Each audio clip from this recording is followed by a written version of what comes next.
Hi friends, పెద్దక్క పెత్తలం ఎపిసోడ్కి స్వాగతం సుస్వాగతం. ఈ ఎపిసోడ్కి ఈ పేరు ఎందుకు పెట్టినానో ముందు ముందు మీరే చూడండి. నేను ఎప్పుడైనా ఎక్కడికైనా పోవాలంటే 1,00,000 సార్లు ప్లానింగ్ చేసుకుంటాను, మొత్తం డీటెయిల్స్ కనుక్కుంటాను. ఈ పెద్దక్క మొత్తం ఆపోజిట్, ప్లానింగ్ ఉండదు, తొక్క ఉండదు, అందులో ప్లానింగ్ పదం మాత్రమే ఉంటుంది. ఒక్కరోజు ముందు పుట్టపర్తిలో స్టాల్ పెడదామనేసరికి ఏం చేయాలో తెలియక మేనేజర్కి ఉన్నవి లేనివి రోగాలన్నీ చెప్పి పర్మిషన్ తీసుకోవాల్సి వచ్చింది. ఎందుకంటే నా మేనేజర్ కూడా నా మీద కొంచెం ప్రేమ నమ్మకం ఎక్కువే ఫ్రెండ్స్, అందుకని ఇవన్నీ చెప్పాల్సి వచ్చింది. కష్టపడి కింద మీద ఆ ట్రైన్ ఎక్కి అక్కడ దాకా పోతే ప్లాన్ కాస్త ఫ్లాప్ అయ్యింది. అంటే ఏ ఫ్రెండ్ హోటల్ ముందైతే ఆ స్టాల్ పెడదామని అనుకున్నామో అది మందిరంకి దగ్గర కావడం వల్ల పోలీసులు అస్సలు పర్మిషన్ ఇవ్వలేదు, తరిమేసినారు మమ్మల్ని అక్కడి నుంచి.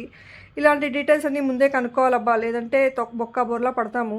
ఏమైతే నేను ఈ పుట్టపర్తి ట్రిప్ అయింది అంతే. ఇలాంటి పెద్దక్క చీరలమ్మే ఎపిసోడ్స్ మీకు నచ్చితే మా పేజ్ని తప్పకుండా ఫాలో అయిపోండి. ముందు ముందు చాలా మంచి కంటెంట్ వస్తుంది. Bye bye.